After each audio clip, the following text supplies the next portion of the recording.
මේ හොරණ නගර මාධ්‍යයේ ඇති මහජන ක්‍රීඩාංගණය මේ වසර 40ක් විතර පැරණි ක්‍රීඩාංගණයක්. මම හිතන්නේ හොරණ අද නගරේ ගත්තාම ජාතික පාසල් 5ක් තියෙන දියුණු අධ්‍යාපනයේ කේන්ද්‍රස්ථානය වූ නගරයක්. අද දරුවෙකුට ක්‍රීඩාවක් කිරීම සඳහා තියෙන එකම ක්‍රීඩාංගණය තමයි මේ හොරණ නගර සභාවේ මහජන ක්‍රීඩාංගණය. ඔබට පේනවා ඇති මේ ක්‍රීඩාංගණය මේ වෙන විට අඩකට වඩා ප්‍රමාණයක් දඩි මඩ වගුරක් බවට පත් වෙලා තියෙනවා.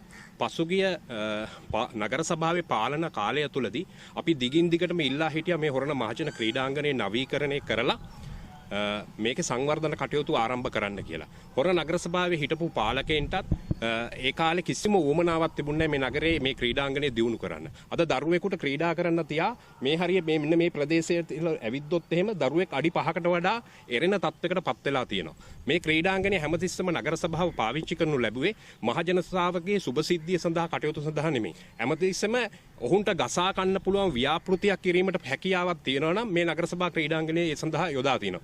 අර තියෙන ක්‍රීඩාංගණයේ තාප්පේ ඉවත් කරලා ඉවර වෙලා පහුගිය කාලේ මේක අපි ඉල්ලා හිටියා මේක නිදහස් ප්‍රදේශයක් ලෙස සංවර්ධනය කරන්න කියලා.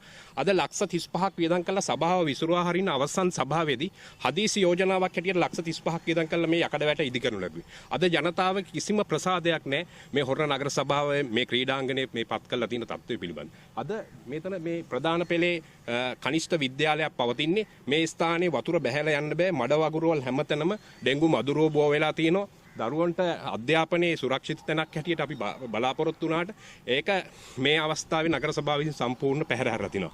අපි ඉල්ලා හිටින්නේ ගරු ජනාධිපතිතුමන්ගේ අවධානය යොමු කරලා මේ හොරණ මහජන ක්‍රීඩාංගණය සංවර්ධනය කළා හොර ජනතාවට හොරණ දරුවන්ට පාවිච්චි කරන්න පුළුවන් පත් එකට පත් කරලා දෙන්න කියලා අපි ගෞරවයෙන් ඉල්ලා හිටිනවා.